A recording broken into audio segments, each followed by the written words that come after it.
ये दौरान सफ़र कैसे चालू और कब? बचपन से ही कॉमेडी में आने का शौक था।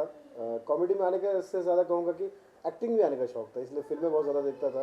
फिल्म वालों की नकल, कलाकारों की नकल, गाने गाने की, सिंगर्स की नकल करना, स्कूल में टीचर्स की नकल करना, और ये सब मेरा फेवरेट शौक था। और चूँकि हम लोग जिस शहर में रहते थे, आजू बाजू में चंद्रपुर डिस्ट्रिक्ट बल्लारशाह में, मुरसा से मैं आया था वहाँ पर। तो वहाँ पर कभी कभी रामलीला होते थे, ऑर्केस्ट्रा होते थे, कोई दूसरे प्रोग्राम भी होते, तो वो भी देखने का बड़ा मज़ा आता था और उससे भी कुछ सीखने मिलता था। तो वहाँ से धीरे धीरे कलाकार बनने का एक कह सकते कि शौक तैयार हुआ। फिर धीरे धीरे धीरे धीरे उसको स्कूल में करता रहा, फिर कॉलेज में गेट टुगेदर में करता रहा, फिर ऑर्केस्ट्रा में, छोटे बड़े ऑर्केस्ट्रा में, जो शहर के गांव में कि ऑर्केस्ट्रा में मौका मिला। तो फिर धीरे धीरे इसमें इंटरेस्ट आता चला गया, और फिर मैंने सोचा कि शहर से काम नहीं होगा, इसको अगर करियर बनाना है तो नागपुर आ गया। नागपुर में भी किया, नागपुर में, लेकिन वहाँ पर भी कम काम थे, क्योंकि फिर मंजिल तो भाई, क्योंकि ऑर्केस्ट्रा था वहाँ पर, लेकिन मुझे फिल्म में अगर और टीवी पे ट्राई करना था, तो वो फिर उसके लिए बॉम्बे आना ज़रूरी था, और 1995 में मैं बॉम्बे आ गया।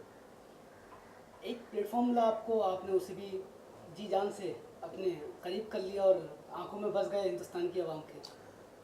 बहुत शुक्रिया करना चाहूँगा मैं अपने गुरु जिमी मोजेस साहब का, मेरे प्रेरणा स्रोत जॉनी लीवर साहब का, उमर शरीफ साहब का, के नायकर साहब का, अमानुल्लाह खान साहब का, कि उनको देखकर, उनकी बातें सुनकर कुछ ना कुछ सीखने का मुझे मौका मिला।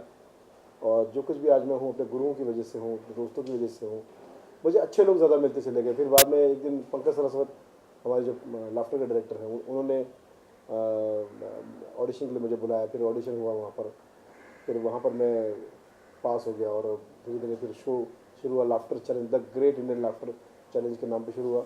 और उस कार्यक्रम में जितने लोग आए थे पूरे देश और दुनिया से, सब मेरे सीनियर थे, सब मेरे गुरु के दर्जे में थे, और सब ने मुझे उस शो में इतना इतना सपोर्ट किया, इतनी मेरी हिम्मत बंधाई कि मैं उस शो में काम करने में कामयाब रहा।